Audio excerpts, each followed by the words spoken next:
O FII em Foco de hoje é o TEVRI11, o Tível Renda Imobiliária. E eu quero comentar com você 4 pontos que eu acho interessantes de serem discutidos diante do novo relatório gerencial que o fundo postou, que é esse aqui de junho de 2025. Olha só, o gestor fala aqui sobre os contratos de locação. No mês, foi assinado um aditivo ao contrato de locação da agência de Florianópolis, que representa 1,55% da receita do portfólio. O locatário tinha algumas necessidades que não estavam sendo atendidas pelo imóvel. Na intenção de manter a ocupação, até deixei destacado aqui em vermelho, porque esse é o ponto mais importante. O fundo negociou a execução de melhorias e, em contrapartida, foi assinada uma extensão do contrato. É o que a gente quer, né? Que o Banco do Brasil não entregue às agências. Mas olha isso aqui, o valor de locação foi mantido e o vencimento passou de novembro de 27 para outubro de 32. Ou seja, o fundo não conseguiu aumentar o aluguel e ainda vai fazer uma reforma. E o normal é que quando você vê um fundo fazendo uma reforma em algum imóvel, ele consegue passar isso no contrato. E aqui a gente não tem. E por quê? Porque aqui é o poder de negociação que o Banco do Brasil tem. Ele sabe que o TEVRI depende dele. A gestão do TEVRI, infelizmente, ela não tem um poder de negociação. E aqui está o problema da concentração para o investidor. A partir do momento que você tem uma concentração, o inquilino sabe que você depende dele. E qualquer coisinha, ele tem um poder muito maior que o seu na hora da negociação. Mas assim, dos males o menor, né? Pelo menos o fundo conseguiu manter o valor de aluguel. E eles até se explicam aqui, né? Esse movimento é um reflexo de gestão ativa que vem buscando manter uma alta taxa de ocupação no portfólio. E é o que eu acabei de falar, né?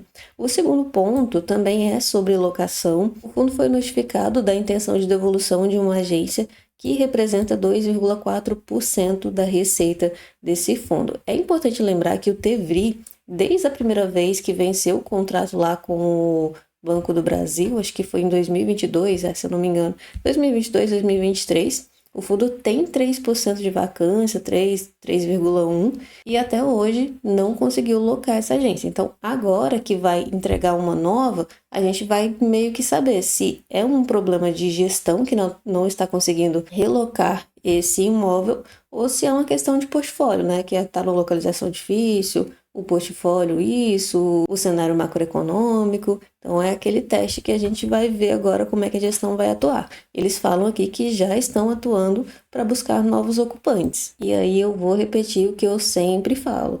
O TEVRI, ele é para um tipo de carteira específica. É para aquela carteira que já tem uma diversificação com outros fundos imobiliários, porque ele é 100% concentrado. Então tá aí, né? A vacância física do fundo vai subir. Mas vamos falar também um pouco sobre notícia boa, né? Nem só de notícia ruim vive o fundo. Os imóveis do fundo, o portfólio, foi reavaliado e foi constatada aí uma variação positiva de 2,76%, que agregou um valor de 2,50% à cota, que agora passa a ser a R$ 104,05. Muito bom para aquele investidor que gosta de ver o patrimônio se valorizando. E corrobora muito com a tese de fundos imobiliários em si, né? Investir em imóvel é muito bom, mas gera valor no longo prazo. Então, o investimento aqui ele é de longo prazo. E o quarto ponto é que o TEVRI vendeu mais a agência, agora já são 6 vendas ao todo.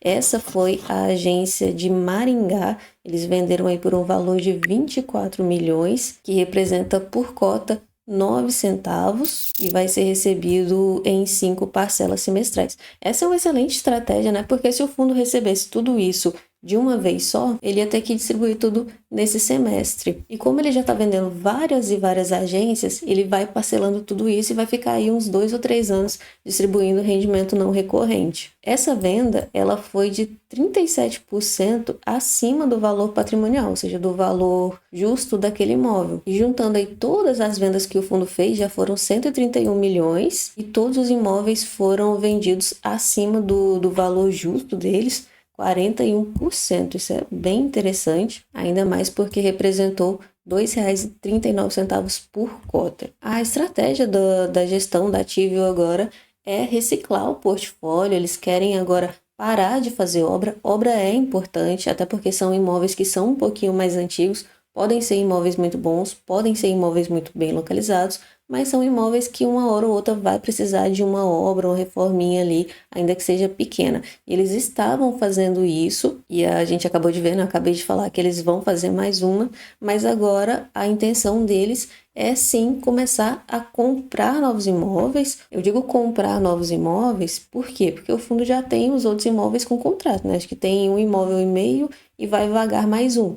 Então vão ficar 2 imóveis aí e uma parte de outro que estão vagos. Então não é uma questão de prospectar novos inquilinos, é uma questão de realmente comprar um imóvel que já venha com outro inquilino. E essa, a partir de agora, vai ser a estratégia deles. E agora eu quero mostrar um pouco como ficou o portfólio do Tevri. Agora são 59 imóveis, estão distribuídos aí em 14 estados brasileiros. Ele é bem diversificado nesse sentido, né? E em relação a resultado, esse mês eles conseguiram gerar de renda recorrente, ou seja, de aluguel, e do que eles têm em caixa, 96 centavos. Esse rendimento por si só já é muito bom, porque o Tevri hoje, olha só, está sendo negociado R$ 94,10. Se a gente dividir esse 0,96 pelo valor atual da cota, R$ 94,10, a gente vai ter um rendimento mensal de 1,02%. É bastante coisa. Lembrando que isso é só o rendimento recorrente, né? Se a gente for olhar aqui o que eles vinham distribuindo nos meses anteriores,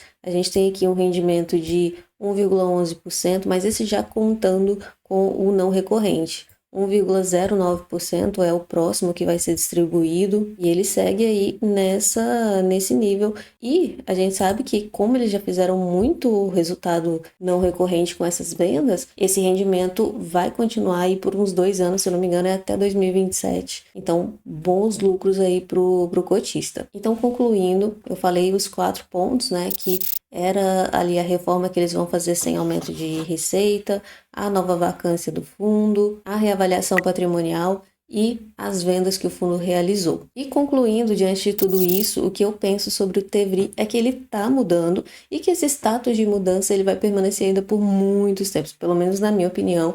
É um processo que vai durar muitos anos. Mas essa é a minha opinião e eu quero saber de você. Conta para mim nos comentários o que você acha desse fundo, se você gosta, não gosta, é cotista, não é cotista. Vamos conversar sobre ele. Aproveita também para curtir esse vídeo, se inscrever no canal, compartilhar e a gente se vê no próximo vídeo.